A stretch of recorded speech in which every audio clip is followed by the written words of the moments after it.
উত্তম কুমার ও সুচিত্রা সেনের সম্পর্ক কেমন ছিল, এ নিয়ে জল্পনা কল্পনা আজও রয়ে গিয়েছে। কেউ বলেন তাদের দুজনের মধ্যে প্রেমের সম্পর্ক ছিল, কেউ আবার বলেন খুব ভালো বন্ধুত্ব ছিল। আজকে উত্তম কুমার ও সুচিত্রা সেনের সম্পর্ক কেমন ছিল তা একদিনের একটি ঘটনা দিয়ে শুরু করা যাক। সুচিত্রা সেন উত্তম কুমারকে বললেন, তোকে আর একবার বানিয়ে দেই বল। সেই মুহূর্তে উত্তম কুমার নিজের প্রাণখোলা হাসি আর চাপতে পারলেন না। বললেন, আরে না, তোর সঙ্গে এমনি মজা করছিলাম। তুই কি আজকাল মজা টজাও বুঝিস না? তোর চায়ে চুমুক দিলেই মন তফা। উত্তম কুমারের মুখে চায়ের প্রশংসা শুনে সুচিত্রা সেনের মুখে মুক্ত ঝরা হাসি।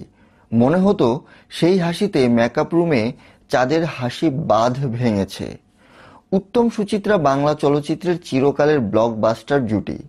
উত্তম কুমারের সাথে সুচিত্রা সেনের তুই এর সম্পর্ক।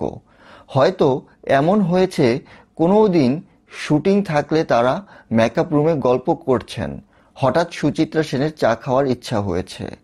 উত্তম কুমারের কাছে জানতে চাইলেন, উত্তম, তুই চা খাবি? উত্তম কুমার সম্মতি জানালেন। সুচিত্রা সেন বাইরের চা খেতে একদম পছন্দ করতেন না, সেজন্য গরম জল, চা পাতা, দুধ, চিনি এইসব রেডি করে রাখা হতো। স্টুডিওতে তার জন্য আলাদা করে চা তৈরি হতো। চায়ের কাপ, প্লেটের ব্যাপারেও তিনি খুব খুঁতখুঁতে ছিলেন। টিপট, চায়ের কাপ, ডিশ, দুধ, চিনি সুন্দর করে একটা ট্রেতে নিয়ে আসা হতো। সুচিত্রা সেন নিজের হাতে চা বানিয়ে উত্তম কুমারকে জিজ্ঞেস করতেন তার কতটা দুধ, কতটা চিনি লাগবে। চা তৈরির পরে উত্তম কুমারের দিকে চা এগিয়ে কৌতূহলী দৃষ্টিতে প্রশ্ন, খেয়ে দেখতো কেমন হয়েছে। বলা বাহুল্য, এই মুহূর্তটা মহানায়ক ধরতে জানতেন।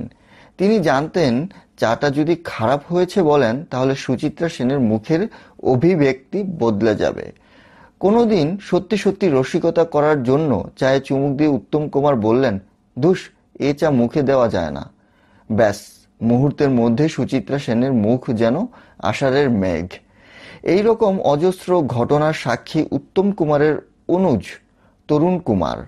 তার কথায় রমাদির সম্মান, যশ, অর্থ কোনো কিছুর অভাব ছিল না, কিন্তু মধ্যবিত্ত বাঙালি পরিবারের মূল্যবোধ তিনি সযত্নে রক্ষা করতেন।